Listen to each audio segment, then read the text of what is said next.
The number one reason businesses fail is not bad ideas. It is not bad funding. It is not even bad timing. It is bad sequence.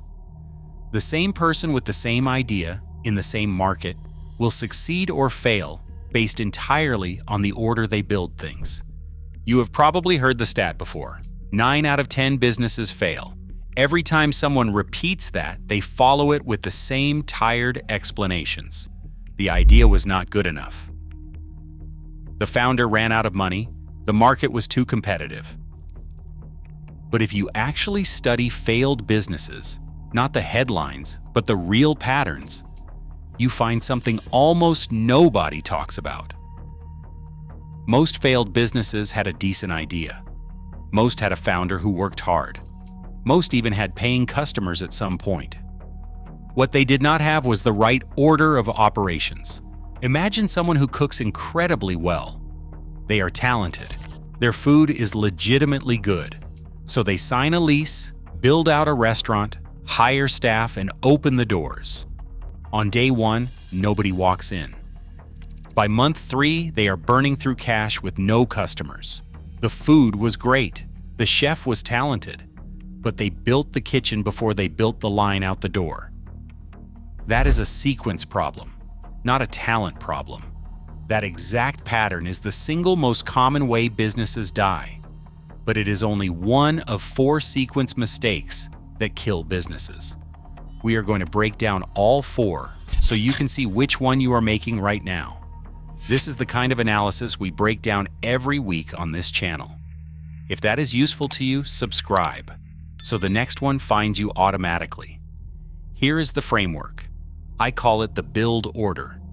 Every successful business follows the same 4-phase sequence, and every failed business skipped at least one phase, or did them out of order. Phase 1 is skill.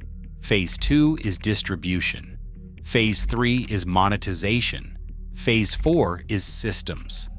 That is the order. The mistake that kills most businesses is not that founders skip all 4. It is that they do them backward. They start with the exciting stuff, the product, the branding, the launch, and skip the boring work that actually determines survival. The reason the failure rate is so high is not because entrepreneurship is impossibly hard. It is because the common advice about how to start a business is given in the wrong order. People are told to find a great idea, write a business plan, get funding, build a product, and launch. That sequence sounds logical, but it is almost perfectly backward for someone starting from zero. Phase 1 is skill. This is the phase almost everyone rushes through. Before you have a business, you need to be good at something someone will pay for, not decent, not just taking a course, good enough that someone hands you money and feels like they got a deal. Quick test. Have at least 3 people who are not your friends or family paid you real money for this skill? If the answer is no, you are not ready for phase 2. The biggest phase 1 mistake is treating a course completion as proof of skill. It is not. Proof of skill is someone paying you. Everything before that is practice. Let me put the math on this. About 20% of businesses fail in the first year. When you dig into what failures in the first year have in common, the pattern is clear. The founder could not deliver a result worth paying for. Not because they were stupid, because they launched before they were ready. They treated enthusiasm as evidence. And enthusiasm is not a business model. Phase 2 is distribution. And this single phase is responsible for more business deaths than all other phases combined. Distribution means a reliable way to get in front of the people who need what you sell. A YouTube channel, a newsletter, a referral network, paid advertising. The medium does not matter. What matters is that you have a repeatable system for being seen by the right people. Here's the part that should make you uncomfortable. Most people build the entire business before they build distribution. They create the product, design the website, set up payment processing, print the business cards, and then, only then, do they ask the question that should have been asked first. How do I get customers? That question, asked last, is what kills businesses. By the time you ask it, you have already spent your money, your energy, and your runway on everything except the one thing that determines whether you survive. Distribution before product, not product before distribution. That is the sequence most people get backward. And it is the most expensive mistake in business. The reason this mistake is so common is that building a product feels like progress. You can see it. You can show people. Building distribution feels invisible. Posting content that gets 12 views. Sending emails nobody replies to. It feels like nothing is happening. But that invisible work is the foundation. Let me show you why this matters with real numbers. Say you spend 6 months building a product and then try to find customers. You have burned 6 months of savings and 6 months of opportunity cost, and you are starting from zero visibility. Now compare that to someone who spends 6 months building an audience first. After 6 months, they have people asking them what they sell. Same 6 months, same effort. Completely different starting position. The first person is begging for attention. The second person is fielding requests. If this framework is clicking for you, subscribe. We go this deep on every single video, and the next one picks up exactly where this one leaves off. Phase 3 is monetization. This is where most business advice actually starts. Find a profitable niche, price your product, build a sales funnel. That is all Phase 3 advice being given to people still stuck in Phase 1. Monetization only works when you have a skill worth paying for and a distribution channel bringing you the right people. Without both, no pricing strategy or marketing funnel will save you. You cannot monetize attention you do not have. You cannot sell a skill you have not proven. Proper monetization looks like this. You have been delivering results. You know what people will pay because you have tested it. You have a way to reach more of them consistently. From that position, monetization is not a gamble. It is a formalization. You are putting a system around something that is already working. The opposite is what most people do. They guess at a price, guess at a product, guess at who wants it, and build the whole thing on those guesses. That is not a business. That is a very expensive hypothesis. Phase 4 is systems.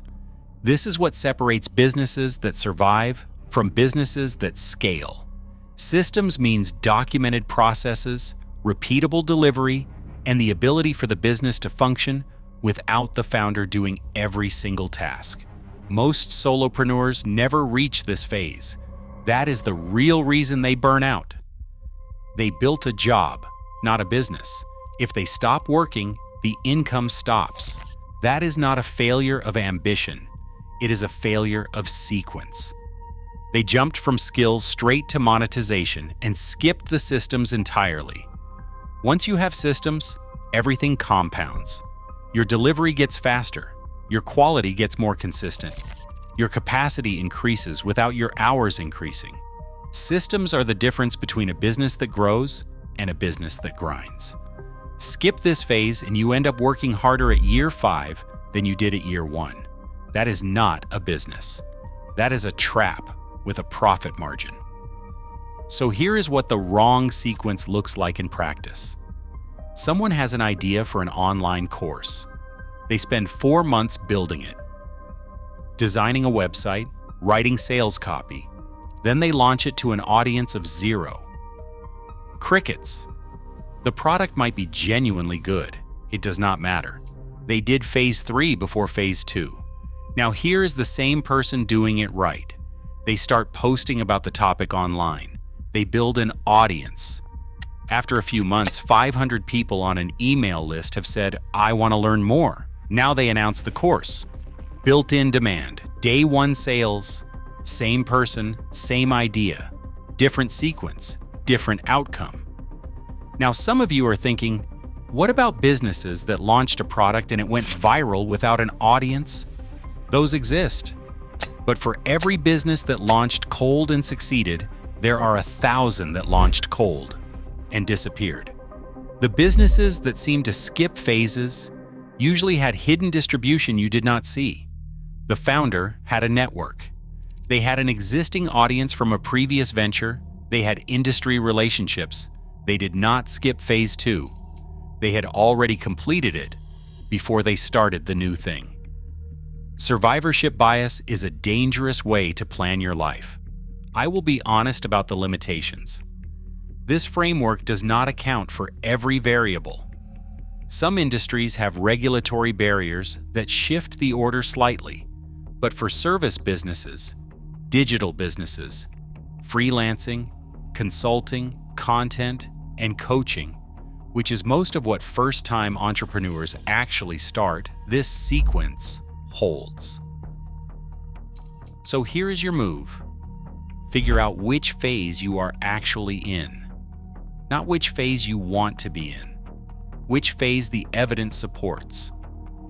If nobody has paid you for your skill yet, you are in phase 1.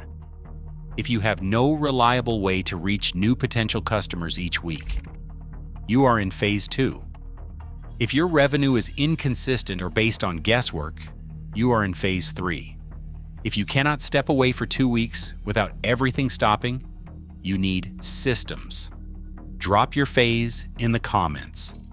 Phase 1, 2, 3, or 4. I want to know where the audience is right now because the next few videos are going deep on each of these phases individually. Business failure is not a talent problem. It is a sequence problem. And the good news about sequence problems is that they are fixable. You do not need to be smarter. You do not need more money.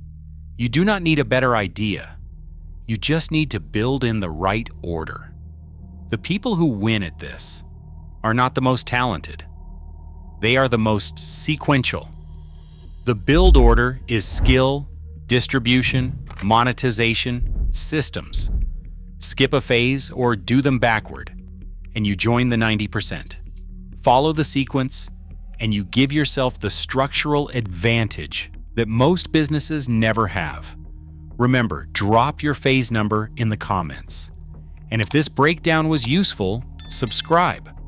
Next week, we are going deeper into one of these phases specifically, and it connects directly to what we covered today. Hit the like button so more people can find this, and I will see you in the next one.